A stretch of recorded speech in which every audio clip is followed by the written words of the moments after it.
বাংলাদেশের ফুটবলে নতুন করে জোয়ার এসেছে। ইংলিশ প্রিমিয়ার ফুটবল লিগে খেলা ফুটবলার হামজা চৌধুরী বাংলাদেশের হয়ে খেলার পর থেকেই মূলত এই স্রোতের শুরু। আজ ট্রায়ালের শেষ দিনে গ্যালারি ছিল উন্মুক্ত। এতে কয়েকশো সমর্থক মাঠে এসেছিলেন। প্রবাসী ফুটবলারদের পরিবার, ফুটবল সংশ্লিষ্ট ব্যক্তিবর্গের সম্মিলনে আজ জাতীয় স্টেডিয়ামে 1002 লোকের সমাগম হয়েছে। ফুটবলের প্রাণ সমর্থকেরা। ট্রায়ালে আসা প্রবাসী ফুটবলাররা বাংলাদেশে এখনও সেভাবে পরিচিত নন। এরপরও খেলা শেষের পর গ্যালারি টপকে সমর্থকেরা ফুটবলারদের সান্নিধ্য পাওয়ার চেষ্টা করেছেন। কেউ সেলফি তুলেছেন, আবার কেউ কোলাকুলি করে শখ মিটিয়েছেন। লাল সবুজ জার্সি আদৌ পরা হবে কিনা জানেন না অনেকে, কিন্তু বাংলাদেশের ফুটবল সমর্থকদের ভালোবাসাই তাদের কাছে অনেক। সাংগঠনিক দৃষ্টিকোণ থেকে নিরাপত্তা ও ব্যবস্থাপনার দুর্বলতা হলেও দিন শেষে জয় যেন ফুটবল ভালোবাসারই। আমেরিকা, ইংল্যান্ড, ইতালি, সুইডেন সহ বিশ্বের নানা প্রান্ত থেকে 49 জন প্রবাসী ফুটবলার বাংলাদেশ ফুটবল ফেডারেশনের কোচদের সামনে বসেছিলেন পরীক্ষায়। সোমবার ট্রায়ালের শেষ দিনে হয়েছে 2টি ম্যাচ।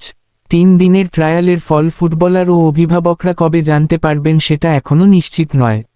বাফুফের পক্ষ থেকে আজ এই নিয়ে আনুষ্ঠানিক কোনো বার্তাও আসেনি। টেকনিক্যাল ডাইরেক্টর সাইফুল বারী টিটু ট্রায়াল প্রক্রিয়া নিয়ে মিডিয়ায় ব্রিফ করার কথা থাকলেও সেটি আর হয়নি। প্রথম ম্যাচটি হয়েছে অনূর্ধ্ব-19 দলের। ওই খেলায় যুক্তরাষ্ট্র প্রবাসী বিতোষক চাকমা বিশেষ নজর কেড়েছেন।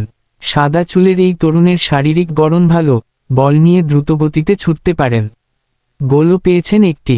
অনূর্ধ্ব-23 দলের খেলায় গোল না হলেও গোছালো হয়েছে। রক্ষণ ও আক্রমণ দুই বিভাগেই কুশলী ফুটবলার দেখা গেছে।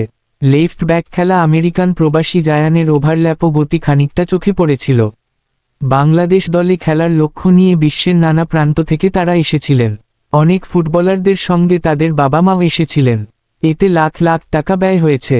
এর বিপরীতে সমর্থকদের আজকের ভালোবাসা, জাতীয় স্টেডিয়ামে খেলা ছাড়া তেমন প্রাপ্তি নেই প্রবাসী ফুটবলারদের।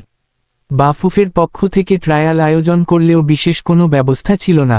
3 দিনের ট্রায়াল দিয়ে অনেক ফুটবলারই হয়তো আবার ইউরোপ, আমেরিকার উদ্দেশ্যে রওনা হবেন। অপেক্ষায় থাকবেন কখন সুখবর আসে সেই আশায়। বাফুফে প্রবাসী ফুটবলার ও অভিভাবকদের কতদিন অপেক্ষায় রাখে সেটাই দেখার বিষয়। ধন্যবাদ ভিডিওটা শেষ পর্যন্ত দেখার জন্য।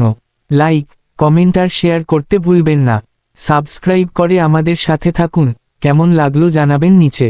আগামী ভিডিওতে আবার দেখা হবে, ইনশাআল্লাহ।